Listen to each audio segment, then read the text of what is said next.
মসজিদ আজকে ফাঁকা ফাঁকা লাগতেছে, তারপরেও আল্লাহ সুবহানাহু ওয়া তাআলা আমাদেরকে ভালোবেসে এখানে আসার তৌফিক দিয়েছেন, কি বলেন ঠিক কিনা?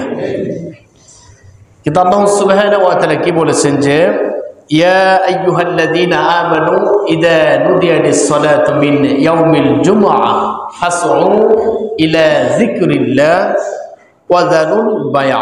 আল্লাহু আকবার বলেন, আরো জোরে বলি আল্লাহু আকবার।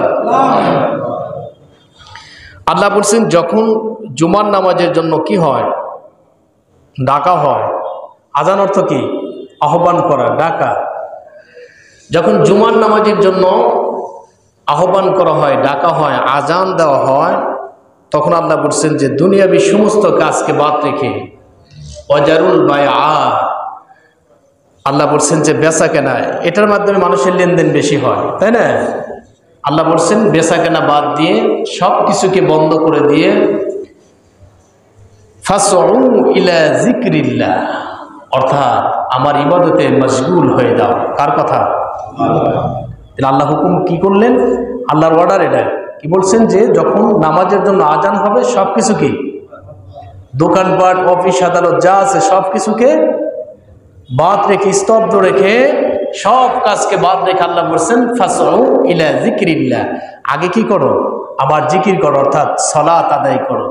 এবং তারপর আল্লাহ বলছেন আরেকটা আয়াতে বলছেন যে ফান্তাশিরু ফিল আরদ, কি বলছেন? ফান্তাশিরু ফিল আরদ, যখন সালাত নামাজ শেষ হবে তোমরা কি করো? জমিনে ছড়িয়ে পড়ো। তোমাদের বিভিন্ন কাজ, যে যেই কাজটা করো সেই কাজে কি করো? আবার লিপ্ত হয়ে যাও। সুবহানাল্লাহ পড়েন। কি জন্যে? রিজিকের জন্য, হালাল উপার্জনের জন্য। সুবহানাল্লাহ পড়েন। কিন্তু আগে বলছেন যে সব কাজ বাদ রেখে আগে কি করো? সালাত আদায় করো। আল্লাহ তারপর বলছেন সালাত শেষে আবার কি করো? জমিনে ছড়িয়ে পড়ো। কিন্তু আমরা আল্লাহর এই অর্ডারগুলো ওরা বেমালুম ভুলে যায়। অনেকজন জানার পরেও এগুলোকে কি অ্যাভয়েড করে চলি, প্রত্যাখ্যান করি, আল্লাহর অবাধ্য আচরণ করি।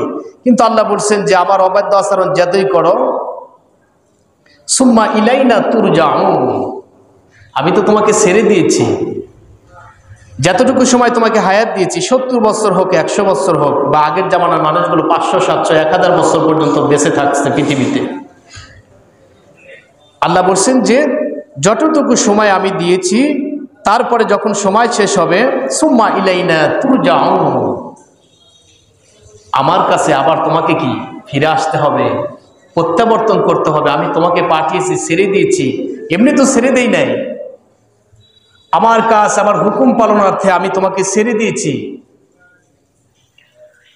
এমন কোনো নিয়ামত নাই আমি তোমাকে দেই নাই। তুমি খাচ্ছ, পড়ছো, হাঁটছো, ফিরছো, সব কিছু আমি তোমাকে দিয়েছি। শুধুমাত্র চেয়েছি যে একটু আমার জিকির করো।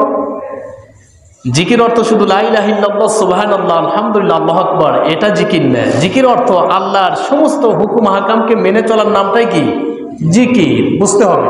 আমাদের সমাজে কিছু মানুষ আছে জিকির অর্থ বোঝে যে লা ইলাহা ইল্লাল্লাহর জিকিরটাই মনে হয় জিকির। না, এখানে জিকির অর্থ হলো আপনার আল্লাহর সমস্ত হুকুম হাকামকে মেনে চলার নামটাই কি? জিকির। ঠিক আছে, বুঝতে পারছেন?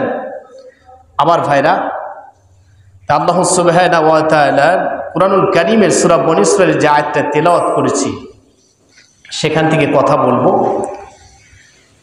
লম্বা কথা, কিন্তু অল্প সময়ের ভিতরে যেটুকু বলার সেটুকু বলার চেষ্টা করবো ইনশাআল্লাহ।